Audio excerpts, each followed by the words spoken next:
Okay, so just following up on Dr. Flo's analogy about tearing down the fence, our next session is really about how can we use cannabis tax revenues to tear down the fence, and maybe even more importantly, how can we avoid those revenues being used to build the fence higher?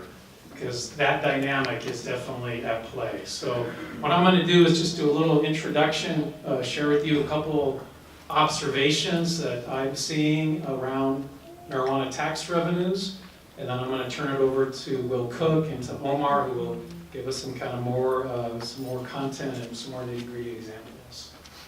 So just a little overview on marijuana tax revenue. So Prop 64 set tax rates for the sale and cultivation of marijuana at the state level. The measure was silent on the question of local taxes. So unlike our experience with tobacco taxes, where local communities are not able to pass a local tobacco tax measure, in California, local communities can pass local taxes on marijuana. And they can do that through a ballot measure with a 2/3 vote approval. So we have a two-tiered tax system in the state. Thank you, Denise. And I think all of us, or certainly most of us, have been fighting for marijuana tax revenues to be reinvested in communities of color, communities most impacted by the war on drugs, to help us tear down the fence. So that's, I believe, our shared goal, and certainly something that I work on every day and every week. The question of how much money will there be in marijuana tax revenues is something that is under debate, and something we get to really get a handle on. The Legislative Analyst's Office predicted that there would be $1 billion in new state revenues by 2020. Those revenue predictions are falling short due to the slow startup of marijuana businesses at the local levels. It's taking longer than people expected for local government to create the policies and ordinances that allow for the startup of local businesses. In terms of what will be raised through local taxes, a lot of, predictions in that space. But it's pretty clear to me that when we look back on this 10 years from now, we're going to see more dollars being generated at the local level in total than what we're likely to see come into the state at the state level.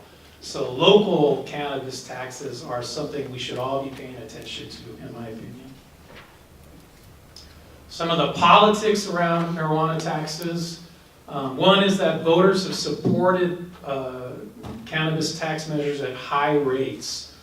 When you see a tax measure on a ballot, like the one in the city of Los Angeles from March of 2016, I think that passed with 80%.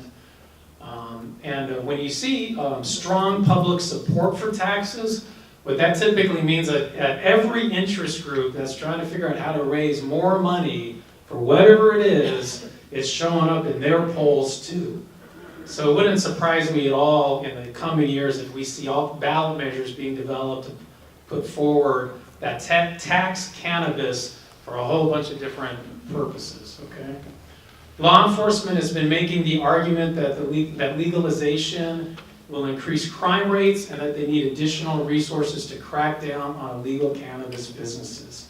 So this is becoming a big theme at the state capitol as well as at the local level, that law enforcement needs more money to lead a crackdown on the illegal market. Okay? Earlier this year, there was an attempt by law enforcement to insert language in the state budget negotiations that would have increased funding from Prop 64 for law enforcement. It was items that appeared in budget subcommittees around this whole theme of cracking down on illegal businesses. A group of us fought that, and were successful in getting it removed from the state budget. So the state budget, the allocation of Prop 64 remains as it was written in the original measure. But I expect that will come back again. And then just another thing to note here is that there's growing opposition, certainly by some parts of the cannabis industry, to taxes. And there's some in some places you see an alignment between law enforcement and some aspects of the industry in supporting the need for this crackdown on the illegal market. Okay, so now we're going to shift to the state marijuana tax revenues. Prop 64 created a series of new programs funded by marijuana tax revenues. And the two we're going to spend time on here that I think are most relevant for what we're trying to do is the Community Reinvestment Grants Program, and the second is the Youth Education Prevention, Early Intervention, and Treatment Account, which has to do with youth substance abuse. And we're very pleased to have with us Will Koch, who is Deputy Director from the Governor's Office of Business and Economic Development. This is the state agency responsible for implementing the Community Reinvestment Grants Program. And he's going to tell you more about it, but I have to say I'm just very excited about this. As Dr. Flo pointed out, this was the one place in Prop 64 where there was like really clear language about equity and reinvestment. And this is, I think, a very significant opportunity for everything that we're doing. So without further ado, I want to introduce Will Koch. Thank you. Thank you, Jim.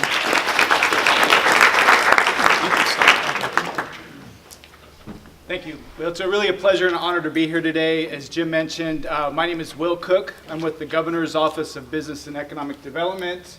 Our office is a Our office is a relatively new office in state government. We were created by Governor Brown in 2012. And our focus is, as the name suggests, job creation and economic development efforts. And so we do that through a variety of different programs. I'm going to focus on the Community Reinvestment Grants Program, but just to give you an idea of what our normal work is, we have a variety of different programs and units that help execute our mission. We have a Business Investment Services unit, which I think is going to play a greater role in businesses wanting to enter into the legal cannabis space. This unit identifies incentives and resources for businesses looking to either locate or expand in California. We have an International Affairs unit that helps businesses that want to either take their product abroad or help investors invest inside California. We have a unit that focuses on small business and entrepreneurial items. A permit assistance unit, that's another unit that could probably potentially play a role in the legalized cannabis space. This unit helps businesses navigate the permitting and regulatory environment in California. As we all know, California is a very regulated state. This unit tries to help navigate those pathways for businesses. Another program, the California Competes Tax Credit Program. It's a program I helped get off the ground about 5 years ago at our office. It's a $180 million a year tax credit program to incent businesses to create jobs in California. And then we also have a zero emission vehicle unit that helps build out that infrastructure for clean cars, think hydrogen fueling stations and electric vehicle charging stations. And so that's enough of what our typical units are, but I want to focus on the Community Reinvestment Grants Program. So as Flo's slide showed and Jim teed up, Prop 64, which of course enacted excise and cultivation taxes on the legalized sale and growing of cannabis, and allocating those proceeds to a variety of different programs, probably at least a dozen, maybe up to 20 different reports, studies, and programs. The program that my office is going to be administering is named the California Community Reinvestment Grant Program, and it's all of 3 sentences in the statute. Essentially, it says that GOBiz shall consult with the Workforce and Labor Development Agency and our State Department of Social Services to administer grants to 2 different entities, local health departments, so there's 61 health departments in California, the 58 counties and 3 cities, and community-based nonprofit organizations. So those are the 2 recipients of these grants, and it's for communities that were impacted by the war on drugs, so communities that were disproportionately impacted by past federal and state drug policies, and you heard a lot about that in Flo's presentation. And it's providing grants for those health departments and community-based nonprofits doing 6 different work in 6 different buckets of space. So job placement, mental health treatment, substance use disorder treatment, legal services to address barriers to entry and linkages to medical care. Those 5 are pretty self-explanatory. The 6 is system navigational services. Pretty much everywhere I go and talk about the program, people ask, well, what does that mean? And it's relatively a nascent term, but it's really organizations that are providing connections and connecting the dots for individuals for whatever ailments they're suffering from or whatever help they need, whether it's housing, navigating the CPX, Child Protective Services system, whether it's the penal system, the what have you, immigration system, or any of these other 5 different buckets, helping individuals connect and giving them referrals to the variety of services that can provide assistance to them. The statute, Prop 64, also does lay out the amount of funding that we have available. So the state's on a fiscal year that runs July 1st through June 30th. And so this current fiscal year that we're in, we have $10 million in funding from the proceeds of the sale of cannabis for this particular program. It does say GOBiz can spend up to 4% on our internal costs, so we're going to be hiring a few employees next month to help build out the program. And then each year thereafter, it's supposed to increase by $10 million. So it's going to get up to $50 million annually starting in fiscal year 22-23. And then another provision is that at least 50% of the funding, the grants that we make, has to go to community-based nonprofit organizations. So that's the floor, the minimum, at least 50%. So think of the, I like to speak to or describe it as the Prop 64 establishes the framework or the corners of the box for this particular program. So we've got the local health departments, nonprofits are one corner. Those are where the grants are going to. 6 funding categories, that's the other corner. Communities harmed by the war on drugs, that's the third corner. And then the fourth corner is the programmatic funding that we have. That's laid out, and our implementation needs to stay within that box. And so what we're doing is we've just announced a couple weeks ago, we're doing 15 statewide workshops. We'll announce a few webinars to get out into the communities and hear directly, talk about what the statute prescribes, and hear directly from the practitioners, stakeholders, and their community leaders of what their thoughts are in terms of how we should implement the program. We're going to discuss things like some ideas that we have in terms of grant size, grant duration, how we're going to allocate that funding across the 6 different funding categories. Is it going to be equal, or should folks say we need to prioritize job placement over something else? We want that feedback when we get out into these communities. The link to register for the workshops is up there, and we're very much excited. The first one starts on October 15th in Sacramento, and then we'll be making our way. We'll be in Oakland as well, and San Francisco. Well, so what's our timeline to implement the program? As I said, October, November, we're doing those community workshops to hear direct feedback from the community. We're going to take that and digest that feedback December, January, February, and then with the idea that we're able to roll out a request for application process sometime in spring, probably March, where we'll develop an online portal and then do some webinars for bidders to interested in getting their questions answered. My hope is that we set this up in a way where the nonprofits feel like they do not need to go hire a grant writer to apply for this grant program, because that just takes away from the effectiveness of the program. The more money that gets redirected out to outside assistance, the less it's going back to the community. So we want to set this up in a way that it's easy to apply, straightforward, and of course online. So that's what our timeline's looking like, and we do have our contact information up on the screen if you have any questions in terms of sending us an email or calling us. Thank you.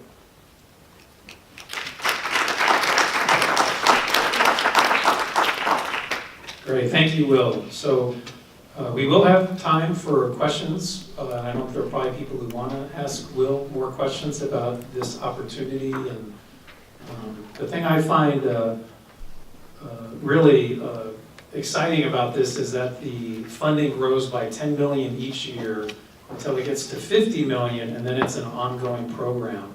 So often when we're fighting for resources, we often will win a one-time allocation of dollars to tear down the fence, but this is ongoing. And as I think Dr. Flo mentioned, one thing we have to figure out too is how to grow this. How can we redirect other resources into this kind of a strategy. I'm going to just take a few minutes now to talk about the other chunk of state cannabis tax revenues and where it's going, which is the youth fund. So again, there's some dollars that flow into the state coffers that go to different programs. And then the remaining dollars flow into what's called a marijuana tax fund.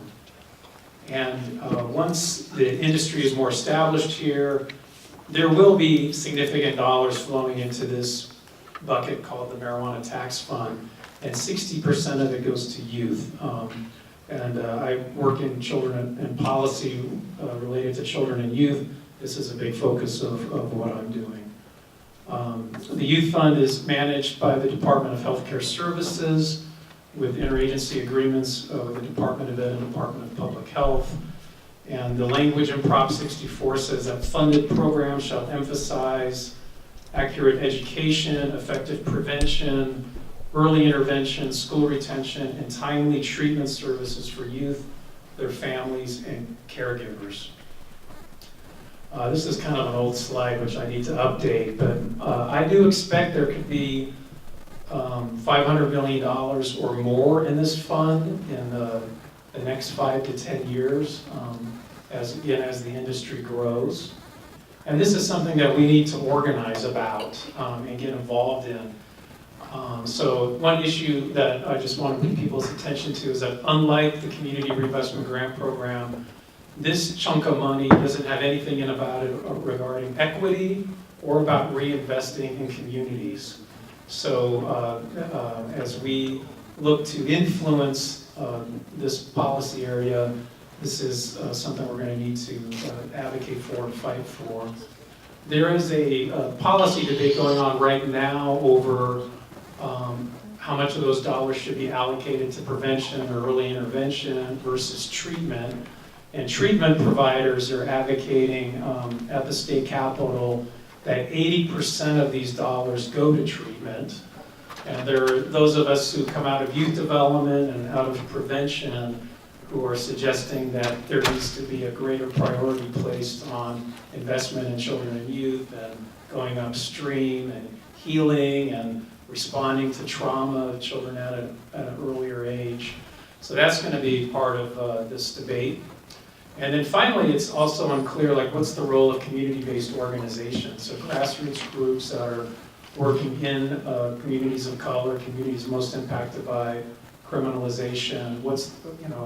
Is this a funding source that could potentially support that work?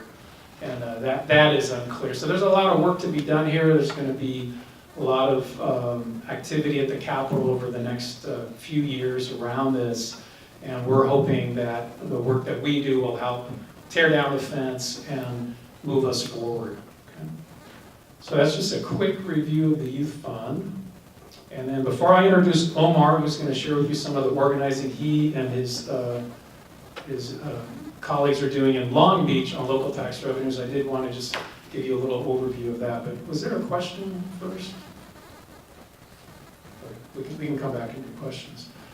Okay, so at the local level, local marijuana taxes represent a new source of income for law enforcement, the largest expenditure in local budgets. So basically all the marijuana taxes in the state right now, those dollars flow into the general fund of a city or the general fund of a county.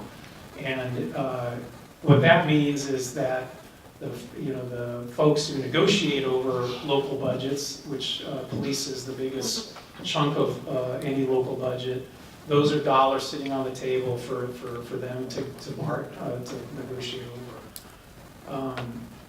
As I mentioned earlier, as the industry grows, it's going to generate more revenue. It's going to be targeted by various interest groups. And of course, our challenge is how do we ensure that these tax revenues are invested in healing and prevention in communities most impacted and not become a new funding source for law enforcement. And this is just a couple examples of local taxes. So often when cities have written ballot measures, they've given themselves the option of being able to a range of tax levels. So where I live in Sacramento, the tax we have on the books is 4 to 10% of gross receipts of marijuana businesses at the discretion of council. So that means the city council could have a tax rate of 4%, it could have a tax rate of 8%, doesn't have to go back to the voters to make those changes. They expect raising $20 to $40 million locally once the industry is established. In San Diego, they have a 5% on gross receipts that bumps up to 8% in 2019. And I know Jeff is here from San Diego, right here. So one question I would have if I were in San Diego is when you see those additional dollars flow in from the tax increase, where do they go? They have early projections of 22 to 35 million. Los Angeles, which is, as you might imagine, is an enormous market, 5% on medical, 10% on recreational, gross receipts. They had early revenue prediction of 50 million. It could grow to hundreds of millions. I was with someone the other day who was explaining that the city of LA is about the size of Colorado. Colorado brings in over $1 billion in tax revenue. Yeah, the city of LA could be huge. Merced just passed, a small town in the Central Valley, just passed a tax recently at 10% of gross receipts, and that's expected to generate $1 million annually, which doesn't sound like a lot, but again, in a smaller community, that's meaningful.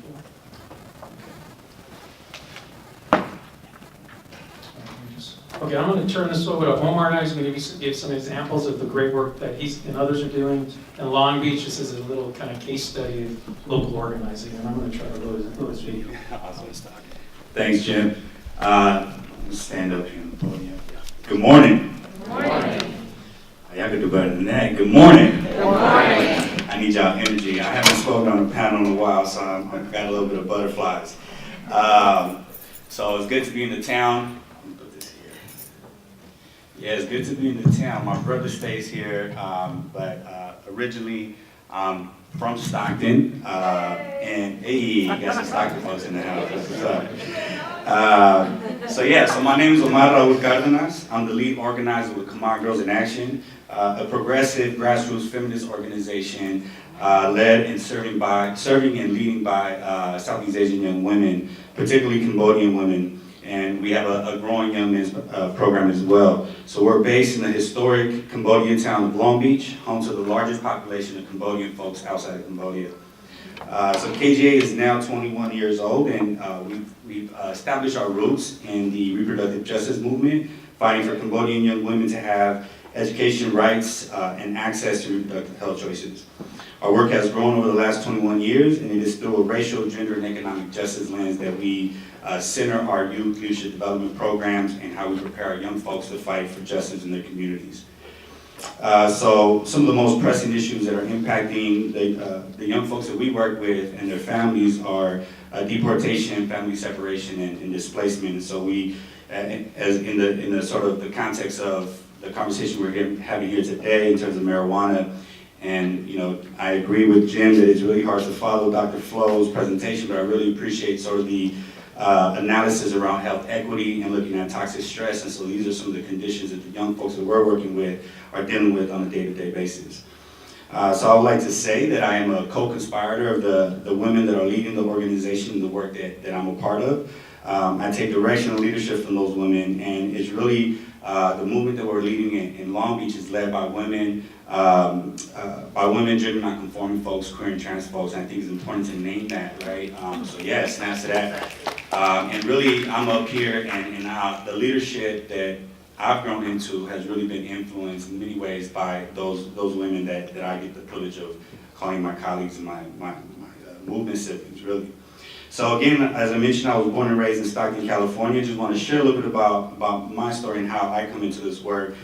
So shout out to my mama who's in the audience. My mama's here. The first time that she's here we speak publicly, so it's an exciting moment. But who can attest really to the lack of investment in communities like the one that we grew up in East Stockton. And by the time my second semester, my senior year came around, I had experience being pushed out of school. I had attended two of my close friends' funerals who had been killed through gun violence.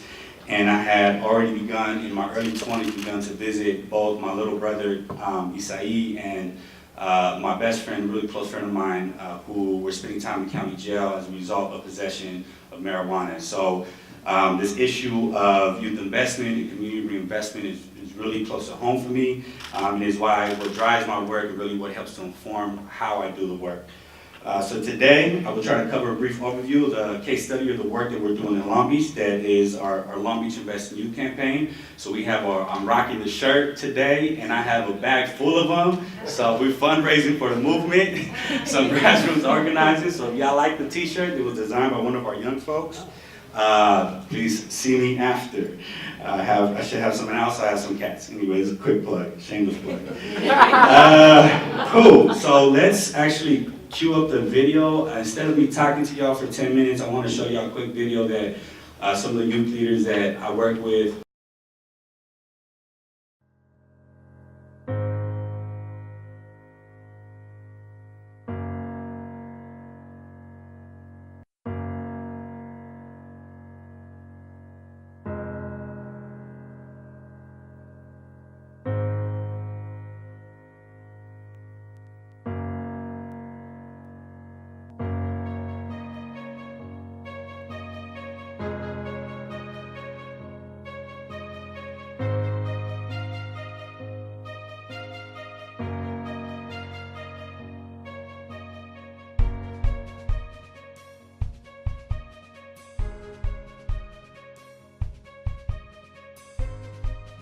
Of the 757 Long Beach residents that took our survey, 7 out of 10 said that they support greater public funding for positive youth development programs and services. 80% believe that investing in community-based youth development programs is the best way to make our community safer. Now is the time to prevent harm from happening to students, to neighborhoods, and our larger community by investing in youth. Youth development research also shows that vulnerable youth can become successful in spite of the odds that they face if they have access to supports and opportunities to overcome the obstacles in their lives. Being a part of this program has kept me out of trouble and reminds me every single day that I am bright and I am important. We have to plant seeds of love today so that our young people can grow and bloom to their full potential. We are the leaders we've been waiting for. We call on our city to invest in youth by establishing a Long Beach Children and Youth Fund supported by the following sources. And by protecting existing funds that support positive youth development and supportive resources from budget cuts. Show youth the love and invest in youth today.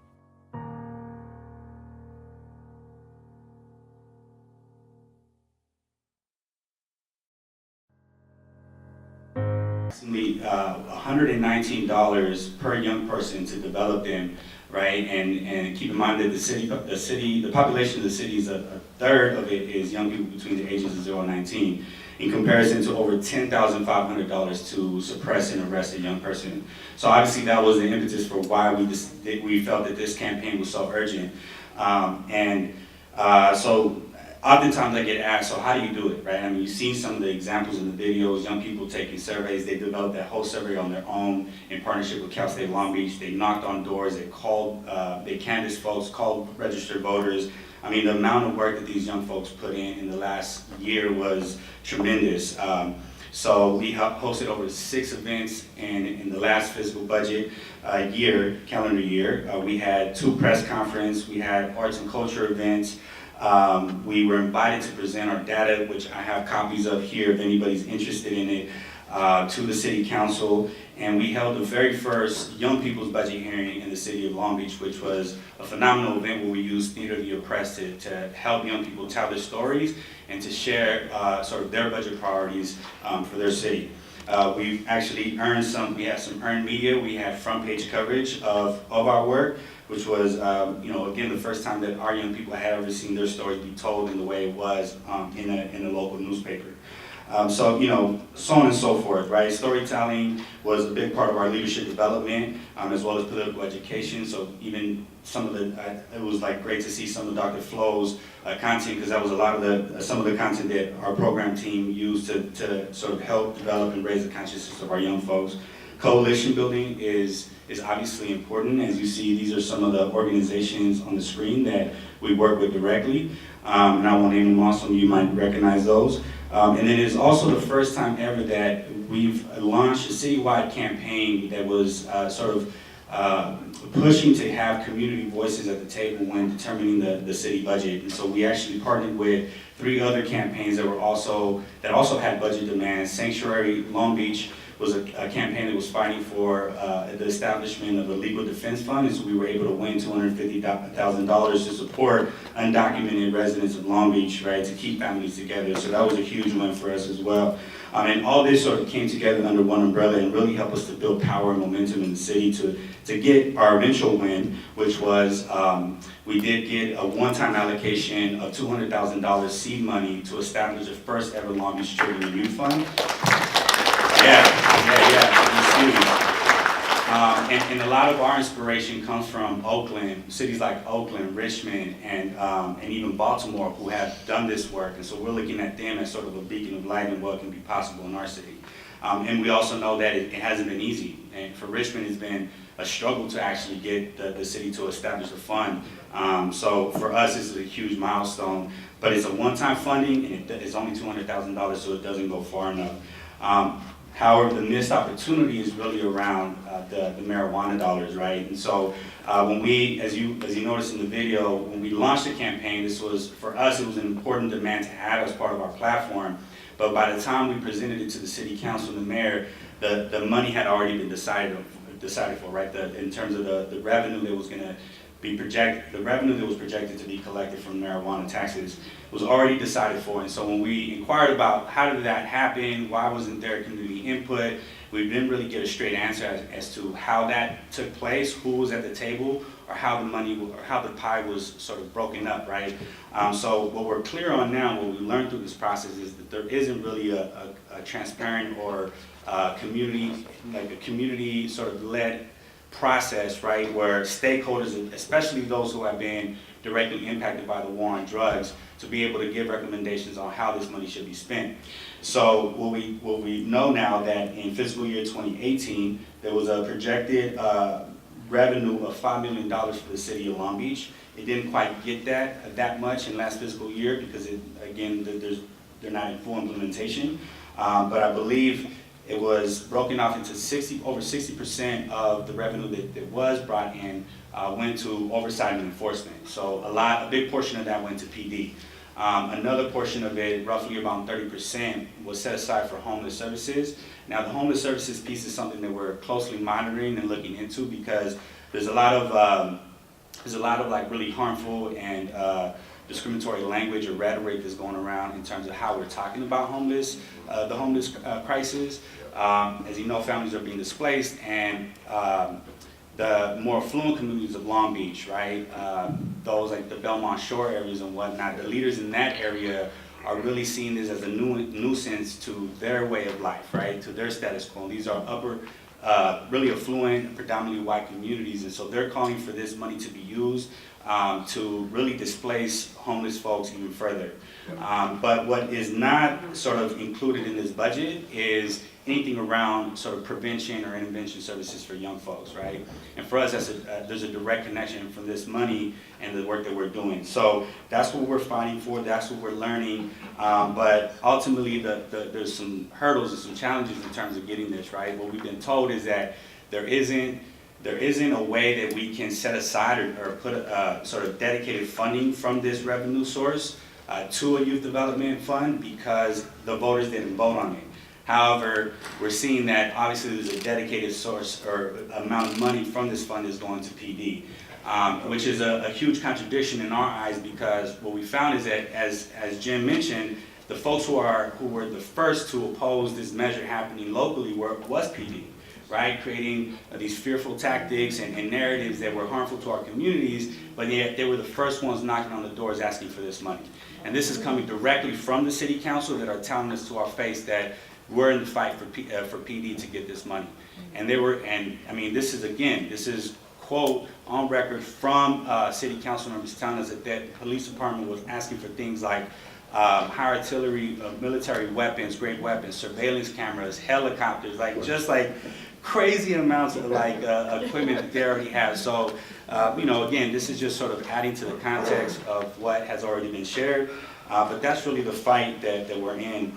So bottom line is that really there isn't currently a transparent process or an inclusive process for community to be at the table to determine how this money is being spent. So we're fighting for that. We're gonna tear down that wall and make sure that we have a seat at the table. So thank you. That's my time.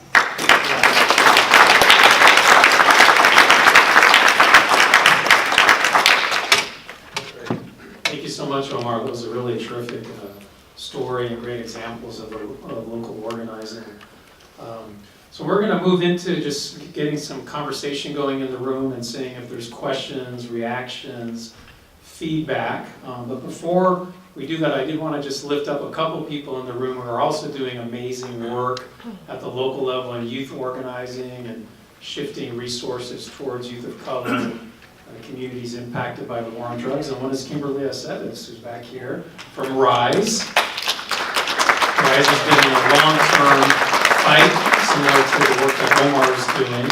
And I also want to introduce Margaret Brodkin, who is a real expert on local taxes and kids. And if you want to kind of learn, many of you are working in that space, you really need to get to know Margaret, because she pioneered this Children and Youth Fund concept in San Francisco many years ago with Coleman Advocates. So I just want to introduce Margaret.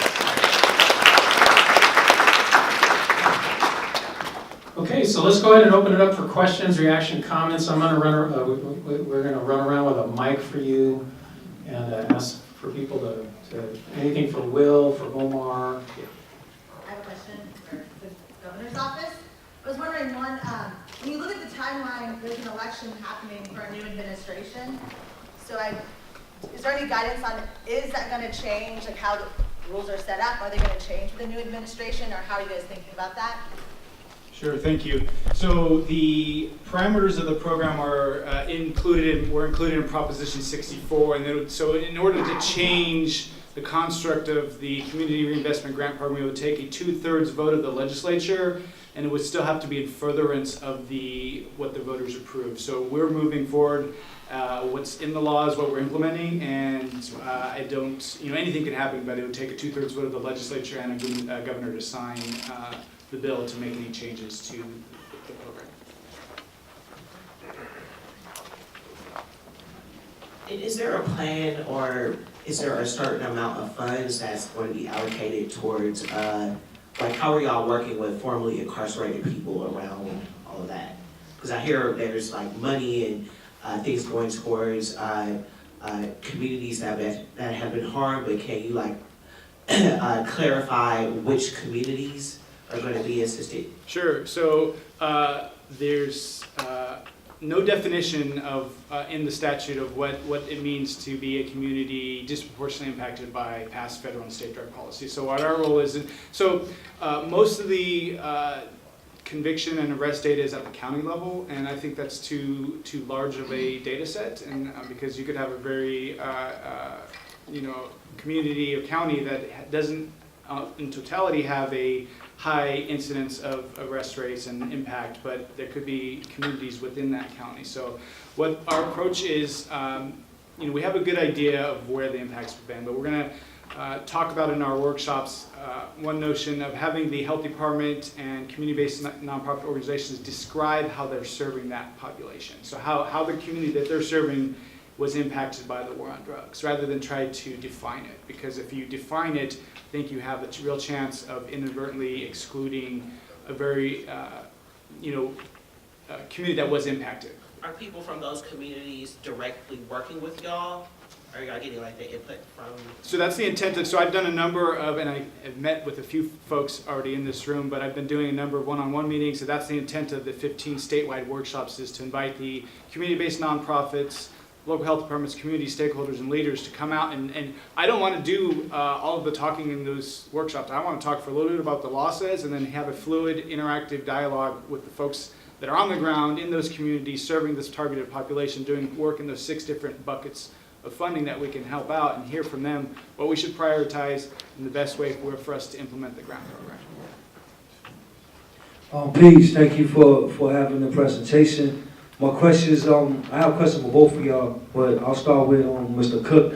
My first question is, what equals that 10 million percentage on regards to the tax in general, and after the 5 years, what's going to happen? And also with GOBiz, is GOBiz still going to be the main person that's going to oversee it? Because I have an understanding that GOBiz, like in Fresno, that's where we're from, they're the ones that's looking at the funds. And then the other question is, on regards to job placement and the business investment in small businesses and all that, how much of that is going to be given towards also the mentorship? Because a lot of people is trying to come into this business, we don't have enough understanding of the business game on regards to beyond getting a license, but sometimes you need capital to get started.